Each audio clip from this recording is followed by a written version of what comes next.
Oh, this is Sergeant Mckeon, the predatory lender, Iraqi vet 0405. Out in front of the West LA VA Medical Center, asking folks about how they feel about the allegations of fraud, waste, and abuse at the Wounded Warrior Project. Well, if the accusations are true, I think it's a shame.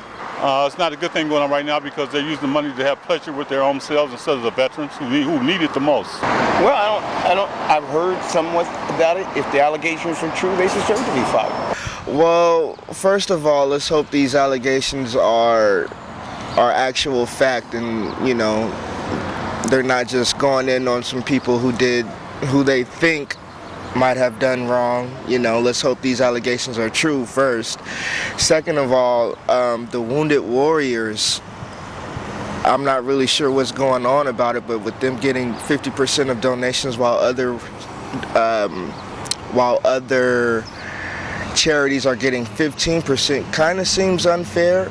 But at the same time, there are wounded warriors, you know what I mean? So it's like, it's a compromising situation to talk about, you know what I mean? Now, so they were in trouble for having lavish parties and spending a lot of money on alcohol. Like 1 year, the CEO of the company came in on a horse, on a Segway. He was at a fancy resort and he rappelled down the building, to show off, for the things. I mean, these are the kind of parties. They had like a Mexican mariachi band and put the Wounded Warrior Project. What do you think of that kind of spending for veterans charities? If this kind of spending was for the actual wounded warriors and the parties were for them, then okay. But if it's just a party just to have a party, well, it was for the employees. That's unacceptable.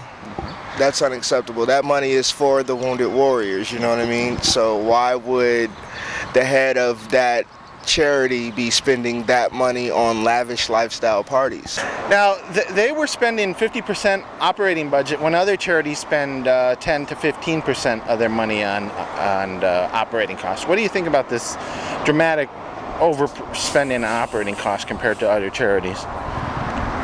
Well, once again, I'm not that familiar with the charities. To be honest with you, I've been so consumed with the politics, listening at the Republicans and dealing with who our next president's going to be, our next commander-in-chief, that I really haven't given it a lot of thought. I heard about the two executives, and I really don't know what to believe, to be honest with you, because I don't trust the media anymore. And I certainly get tired of hearing the Veterans Administration being trashed out. Yeah, it's not perfect, but be perfectly honest with you, if it was not for the greater veterans here in Los Angeles, I'd be homeless. I'd be absolutely homeless. And I just left my appointment now, walked into an empty building, which is great, because that means vets are being housed, they're being treated. And I remember when I came here a year ago, standing room only, wait time could have been 3 or 4 hours, and all that's changed. So I just think that hopefully the executives, like I said, if they're wrong, if they were stealing, cheating, or whatever is being said about them, if it's true, then they deserve to be fired, deserve to be punished. But if it's not, then we still have an issue. Now, the top two executives were fired Thursday because of this. Do you have any things on what should happen to them? No, I think after a thorough investigation, I think that the right thing will be done. Yeah, I think it's true. When you apply for a charity, you got to really check into it, because some people, they take advantage of it. Like the money is supposed to go to help other people and like to help the veterans and stuff, but it'll go to help the people that's in charge, the CEOs and stuff like that. They'll line their pockets up and get these big, giant corporations, these big buildings that we really don't need. All we need is a place for therapy for the veterans, to come back and operate in so they can get themselves back together. Do you think any money or anything should be given back to the donors, or that donate to the money, or? Well, I don't think you can give it back to them now because they don't spend it. But I think they need to get a new CEO in there, somebody in charge that know what they're doing, and to help mainly the veterans. I know it takes cost to run buildings and stuff like that, but it still needs to get to the veterans. That's the main thing, because a lot of guys come back with legs cut off and injured and heads messed up and stuff, and they need. What do you think should be done at the Wounded Warriors because of this? I'm not really sure what should be done. However, I'm pretty sure those people that were involved in this situation will be dealt with accordingly, because that's unacceptable. Well, I do think that it needs to be cleaned up because the Wounded Warriors, they need to be taken care of correctly, and not have that wasting going on. Now they say they're looking to find former military personnel become the new head of the charity. Do you have anyone in mind that would possibly be a good candidate? Military personnel, like an officer or somebody that's been in the military for like 20 years and know what's going on. Get somebody in charge that know what they're doing, that's really for the veterans. So the best person to get is a veteran. An officer, somebody that's, like a general or admiral, or somebody who know what they're doing with the military. Not outsiders, please.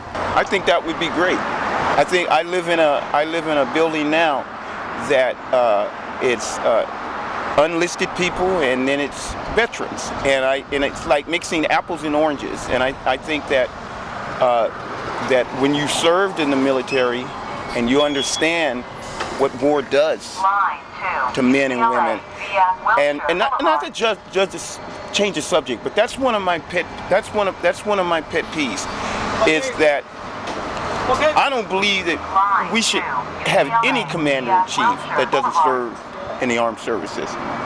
And I just believe that. I just don't believe that too many of our politicians are hawkish. I love Hillary. I'm going to vote for Hillary. But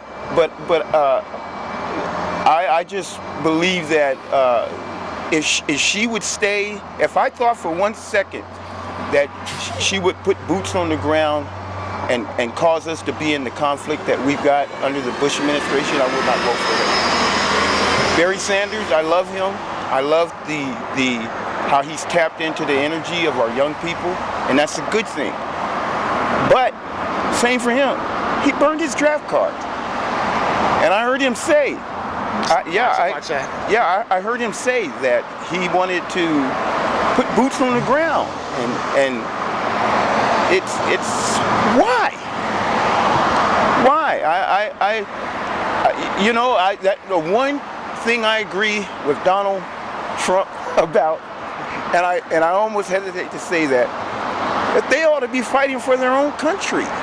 Come on, it's like asking me to go protect your house and you're running somewhere hiding. I don't understand that. I don't understand where our country's going through. I love our president. I'm going to miss President Obama. I think he's done a fantastic job. I remember when I first got here a year ago that there was the same kind of scandal going on about our executives that I remember reading in a paper where we had 7 or 8 of them. And I never knew what the outcome came of it, because it was here today and gone tomorrow. So I don't know. But I do know one thing, that our servicemen deserve everything that they have coming. Because even myself, I'm a Vietnam vet, but I did not have to go to war. I had a brother over there, did 2 terms. So I did all my service over here at Lackland Air Force Base in Texas, so I thank God for that, because when I see all of the mental stress and I'm very close. I'm getting very close to the veterans. I'm going to devote my time to start working with them, and I would love to work with the Wounded Warriors. And although I can have empathy for them, I still have my limbs. So is there any last minute things you'd like to say? The only thing I'd like to say is the Wounded Warrior Project is for the veterans. Now, the Wounded Warrior Project should help the veterans, not the people in charge, like I call them the suits, who try to run everything and out there playing golf and lining their pockets up. And any organization that is charitable should be helping the main thing, like the kids and stuff in the hospital and stuff like that. Any charity that operates should operate to help people, not to line their pockets up. I like to say, young people, get out and vote.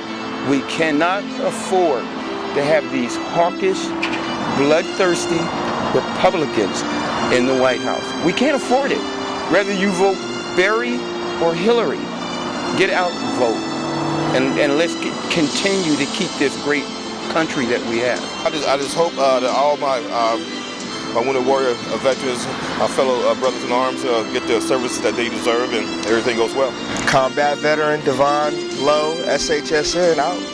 Sergeant Mckeon from the Predatory Lending Network, served 8 years in the Army, 6 of which were with this unit right here, the 63rd Infantry Division, under the 376 PSB.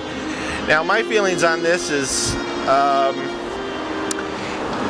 well, I did some work before I was in the Army with a veteran charity, and typical procedure was the person who called you up, asked you for money over the phone, got 20% to 35%. The driver, which I was, who went around and picked up your check, got 10% of the money. Then the regional guy got 15% of the money.